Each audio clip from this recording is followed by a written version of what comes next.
سنة 2010 أحمد مكي عمل حاجة غريبة جدا. بدل ما يكمل في المنطقة الآمنة بعد النجاح الكبير اللي حققه طير أنت، قرر يعمل فيلم ناس كتير أصلا ما كانتش فاهمة هو بيعمل إيه، كانتش فاهمة تصنيف الفيلم ولا نوعه. ناس طلعت من السينما بتقول هو ده الفيلم أصلا اللي إحنا مستنينه بعد طير أنت، وناس تانية طلعت تقول إحنا لسه شايفين واحد من أذكى وأبرع الأفلام الكوميدية المصرية. والأغرب إن بعد كل السنين دي لسه إفيهات الفيلم عايشة، ولسه شخصية حزلقوم عايشة اللي هي أصلا كان قائم عليها الفيلم تقريبا. ولسه ناس كتير بتعتبر فيلم لا تراجع ولا استسلام أفضل فيلم عمله أحمد مكي، ويمكن من أفضل 10 أفلام كوميدية في آخر 20 سنة. فإيه اللي حصل بالضبط؟ وإزاي فيلم تهاجم وقت عرضه أو مش تهاجم، الناس ما كانتش فاهماه، بقى بعد سنين كتير واحد من أكتر أفلام مكي شعبية. ما تقول حاجة نخش في الموضوع على طول، نخش في الموضوع. الجوازة كده تبوظ. اسكت انت، انا عارف الناس دي كويس. ازيكم؟ النهاردة احنا هنتكلم عن فيلم لا تراجع ولا استسلام، بين قوسين القبضة الدامية. لا تراجع ولا استسلام، القبضة الدامية بين قوسين. طبعا بعد فيلم اتش دبور وطير انت كان واضح ان احمد مكي مش عايز يبقى مجرد نجم كوميدي، لا، هو كان عاوز يعمل حاجة مختلفة، وحاجة مختلفة فعلا، لدرجة ان جزء كبير من الجمهور وقتها ما فهمش فيلم لا تراجع ولا استسلام. لان لا تراجع ولا استسلام ما كانش مجرد فيلم كوميدي، لا، كان تجربة كاملة مبنية على ما يسمى بالبارودي أو السخرية من نوع سينمائي كامل. وهنا بدأت المشكلة. كفايه، انا دمعتي قريبه وقلبي رهيب. لما الجمهور سمع أحمد مكي سنة 2010 كان عنده تصور معين. أول ما سمع أنه أحمد مكي نازل فيلم تاني اسمه لا تراجع ولا استسلام، حط في دماغه تصور معين أنه هيضحك، هيشوف شخصية غريبة زي اتش دبور مثلا، كم إفيه حلو حلو وخلاص. لكن مكي كان بيفكر في حاجة تانية تماما. طبعا هو وشريف نجيب اللي كتب السيناريو والحوار قرروا يبنوا الفيلم كله على فكرة البارودي. زي ما أنا ذكرت، البارودي سخرية، بيجيب فيلم معين، فيلم جاد، يعني خلينا نقول يتريق عليه مثلا، أو يعمله بشكل ساخر وبشكل كوميدي، يعني فيما يسمى بالمحاكاة الساخرة. طبعا نوع من الأفلام ده مشهور جدا جدا في أمريكا أو في السينمات الخارجية يعني، لكن في مصر ما كانش موجود بهذه الدرجة يعني. فهي يعني الأفلام بتاخد الكليشيهات المعروفة وتقلبها هزار. المشهد الكوميدي مثلا أو الأكشن يبقى نكتة، البطل الخارق يبقى إنسان يعني قليل الفهم كده، أو يبقى نكتة يعني، والبطل الخارق زي ما قلت إن هو حاجة كده مش يعني أهبل يعني، عفوا. الشرير يبقى مرعب، أو اللي هو مرعب اللي هو بضحك، فاهم، اللي هو يبالغ في إنه مرعب فيظهر كأنه ضحك. المشكلة إن النوع ده زي ما أنا قلت كان شبه غايب عن السينما المصرية، فناس كتير أصلا ما كانتش متعودة تتفرج عليه، وده خلق نوع من الانقسام، ومش انقسام ولكن نوع من الانقسام. هل الفيلم ده عظيم ولا الفيلم يعني أي كلام؟ وده ياخدنا لنقطة تانية، وهي الشخصيات، خصوصا شخصية حزلقوم أو حزلقوم اللي هي نشأت في يعني في إطار هذا، أو نشأت في هذا الإطار بتاع الفيلم البارودي اللي هو المفروض عن فيلم أكشن أو فيلم مخابرات. وأول حاجة هتيجي في دماغك إنه مش مجرد شخصية معمولة للهزار، لا، لكن الحقيقة إن الفيلم كله كان واقف على الشخصية دي. يعني شريف نجيب الكاتب لما رسم الشخصية كانت شخصية محددة جدا، واحد محدود الذكاء، واثق من نفسه بشكل غريب ومرعب، ومقتنع انه بطل اسطوري، ورغم انه غالبا مش فاهم اي حاجة بتحصل حواليه، ومن يعني ولكن دايما بتلاقيه بينظر وبيحط آراءه. ومن هنا طلعت اغلب افيهات الفيلم.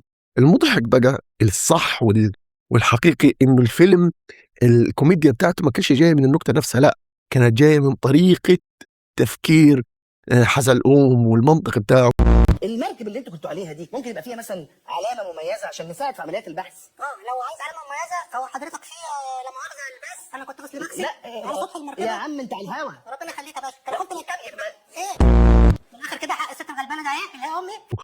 وفي ثقته العمياء كمان من نفسه. عشان كده افيهات الفيلم لسه عايشه لحد النهارده وكانه فيلم اتعمل امبارح، لانه الناس ما افتكرتش الجمله، افتكرت الشخصيه. لكن خلينا نسال سؤال، هل الشخصيه الواحده كانت كفايه في الفيلم؟ يعني هل هو حزلقوم هو اللي اللي خلى فيلم لا تراجع ولا استسلام بهذا يعني بهذه الشهرة أو بهذا العظمة الكوميدية، خلينا نحطها بين قوسين، حقيقة نوعا ما لا، إن كان في عنصر تاني في من العناصر اللي خلت فيلم، كنت لو شلت الإفيهات بتاعته، الإفيهات اللي هي الإفيه اللي ترمى عن قصد، تمام، هيفضل في حاجة مهمة جدا، الحوار. ويمكن ده شيء اتفق عليه أغلب اللي حبوا الفيلم، لأنه زي ما أنا قلت إنه شريف نجيب كتب يعني السيناريو بشكل عبقري بصراحة من وجهة نظر يعني. وعلى فكرة تقريبا كان أول سيناريو سينمائي يكتبه، لكن كان الحوار مليان تفاصيل يعني حتى الشخصيات الجانبية يا جماعة كان ليها لحظات مميزة. يعني شخصية محمد سلام تقريبا عمل مشهدين مثلا أو مشهد. الكاميرا الخفية، عاوز تذيع قول زيع، مش عاوز هنزيع. يعني أنا حرفيا كنت أتمنى إن شخصية محمد سلام دي تكمل معانا للآخر يعني صراحة. فلا يعني زي ما سمعت أحمد مكي قبل كده بيقول في لقاء إنه صناعة السينما دي صنعة وانس إنك أتقنت الصنعة، أو أول ما تبقى أنت أتقنت الصنعة أنت هتطلع منتج راقي ومنتج جيد جدا جدا جدا، لأنه القصة يعني الصنعة معمولة مظبوط. هي دي الفكرة. فواضح إنه شريف نجيب وأحمد مكي في فيلم لا تراجع ولا استسلام أتقنوا الصنعة. لا يعني، ولكن خلينا نسأل سؤال مهم. إذا كان في ناس شايفة الفيلم في مشاكل، ليه ناس تانية برضو شايفاه تحفة كوميدية؟ وبما إنك وصلت لحدنا فخليني أطلب منك طلب بسيط جدا جدا. أولا شكرا على كمية المشاهدات اللي جات للفيلم المشبوه، صراحة اتبسطت جدا جدا، إنه حسيت إن تعبي اللي أنا تعبته في الفيلم في البحث والكتابة والمونتاج الموضوع أصلا جديد أصلا في اليوتيوب، فالموضوع طلع صعب خالص انك تمنتج فيديو بتاعه كده. يعني كان نفسي برضو انزل الفيلم ده على طول بعد فيلم المشبوه، ولكن للاسف الشديد بعض المشاغل يعني. فرجاء تعملوا سبسكرايب لانه معظم الناس اصلا اللي بتشوف الفيديو مش مشتركين. شكرا طبعا ليهم ان هم بيشوفوا الفيديو، ولكن لو تقدر انك كده تعمل اشتراك بعد ما تشوف الفيديو فانا شاكر لك جدا. وخلينا نكمل الفيديو. المثير للاهتمام هنا إنه ردود الفعل على الفيلم ما كانتش يعني متفق عليها جدا، لا كان في شوية تناقض كده. يعني في ناس قالت إن الفيلم أقل من فيلم طير أنت بكتير جدا، في ناس قالت لا ده الفيلم ده أفضل فيلم في مسيرة مكي، وفي طبعا نقاد وصفوه بأنه من أقوى التجارب الكوميدية وقتها، وفي جمهور كان مقتنع أصلا إن الفيلم كان محتاج إعادة مشاهدة عشان يتفهم. وخلي بالك ده برضو شيء يديك لمحة عن إزاي الفيلم ده كان جميل جدا. ليه؟ لأنه أصلا الفيلم الكوميدي معروف يا بيضحك يا ما بيضحكش، لكن كون الناس تختلف حتى على طريقة الضحك نفسها فده شيء طبعا يعني شيء يحسب صراحة لأحمد مكي، ويحسب أصلا للطاقم كله بتاع فيلم يعني لا تراجع ولا استسلام، دنيا سمير غانم، عزت أبو عوف، ومجد الكدواني، وحتى بدرية طلبة. الدور الصغير جدا بتاع بدرية طلبة كان شيء يعني يحترم جدا، والمترجم الدنماركي أعتقد كان دنماركي فلا يعني حقيقة في كل اختلاف الناس ده نفسه بيديك أصلا لمحة عن قد إيش الفيلم ده كان فيلم عظيم جدا، أو خلينا نقول تحفة زي ما في ناس وصفت. طب تعالى كده بس برضو نرجع ل 2010 ونبص، هل كان في فيلم كوميدي من 2010 لسه الناس بتردد إفيهاته بنفس كثافة ترديد إفيهات لا تراجع ولا استسلام؟ يعني هل في فيلم من 2010 ينافس، أقصد كوميدي في التصنيف الكوميدي، ينافس فيلم أحمد مكي؟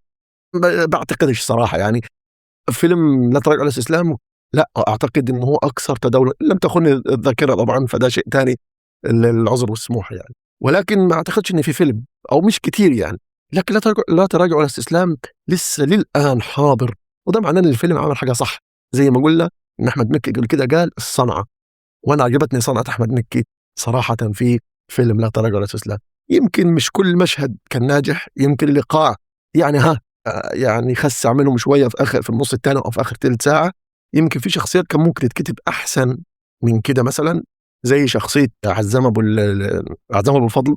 كنت شايف إن أنا عزت أبو عوف كان لازم يتكتب بشيء أقل، يعني إيه أقل في السذاجة من اللي هو عليه، لأنه لا أنا كنت حاسس إن لا يعني عزت أبو عوف كان في إمكانية إنه رحمة الله عليه كان في إمكانية إنه يبقى أقوى من كده يعني.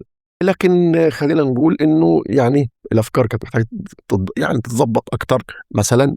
لكن أوفرول الفيلم كان عنده شخصية، وكان فيلم يعني تحفة تمام. ويعني واحلى حاجة في الفيلم إنه كان عارف هو عاوز إيه. يعني الفيلم هم زي ما قلت الصنعة، يعني أحمد مكي برضو بردد الصنعة. هم كانوا مش داخلين يلا هنشوف هنعمل إيه ويلا هنرمي إفيهات ويلا كوميديا. لا، في بناء، في بناء الإفيه. ما كانش بيتقال كده كإفيه ترمي الناس تضحك. لا، الموقف نفسه، شخصية حزلقوم، تحركات يعني طريقة مشية حزلقوم، طريقة يعني فاهم قصدي. لا، متعوب على الفيلم، وده صراحة عجبني جدا. وعارف إنه مش شبه الأفلام التانية. الفيلم كانش شبه الأفلام التانية، هو عارف كده، هو داخل هو عارف نفسه إنه كده. المفارقة الحقيقية بقى إن الفيلم اللي ناس كتير شافت وقتها يعني مجرد فيلم تهريج، لأنه أصلا كان المفروض القبضة الدامية ولا تراجع ولا استسلام، فالمفروض إنه يخض اسمه أصلا. وده أصلا من الإفيهات إن الفيلم اسمه أصلا ضخم جدا من حيث التأثير أو من حيث المعنى اللغوي، ومع ذلك هو تدخل تلاقي عبث والله. فهو نفس الفيلم ده أثبت بعد سنين إنه كان سابق جزء من جمهوره طبعا، لأن في ناس وقتها يعني انبهرت بالفيلم. لأن النهاردة إحنا بنشوف فيديوهات وإفيهات وكل المقاطع اللي بنشوفها الفيلم لا تراجع ولا استسلام، وبنقعد نشوفها وإحنا بنسكرول مثلا على يوتيوب شورتس أو غيره يعني للآن عايش. وطبعا يمكن يعني في النهاية خلينا نقول إنه يعني يمكن فيلم لا تراجع ولا استسلام ما كانش فيلم كامل، مش فيلم ما فيهوش يعني أو فيلم ما فيهوش عيوب. لكن المؤكد إن فيلم لا تراجع ولا استسلام ما كانش فيلم عادي، لأنه من الأفلام القليلة جدا اللي قدرت تعيش فترات طويلة جدا. وده يخلينا نتأكد إن الفيلم اتعمل على رأي أحمد مكي بصنعة واتعمل بحرفية. ودلوقتي السؤال ليك، هل لا تراجع ولا استسلام فعلا أفضل فيلم في مسيرة مكي، ولا أنت شايف إن لا أفلام زي طير أنت وإتش دبور كانت أقوى؟ وإيه أكتر مشهد عجبك في فيلم لا تراجع ولا استسلام؟ بالنسبة لي أنا المشهد اللي حزلقوم بيغسل الملابس بتاعته على المركب وهو بيتناقش مع عبد الله مشرف في الحوار العبثي جدا جدا جدا جدا. وزي عشان كده بقول لك ان الفيلم مش فيلم افيهات، لا فيلم انت الكاركترات والحوار نفسه كان بطل من ابطال الفيلم صراحه. وعشان بطول في الفيديو لان انا ممكن اقعد اتكلم كتير جدا جدا واسترسل في الكلام، خليني اقول لك يا ريت تعمل اشتراك لانه ده مهم جدا جدا. وكل شكرا لكل الناس اللي شافت الفيديو اللي فات، وشكرا لكل التعليقات، وشكرا لكل اللايكات اللي اتعملت. شكرا جدا جدا جدا. سلام.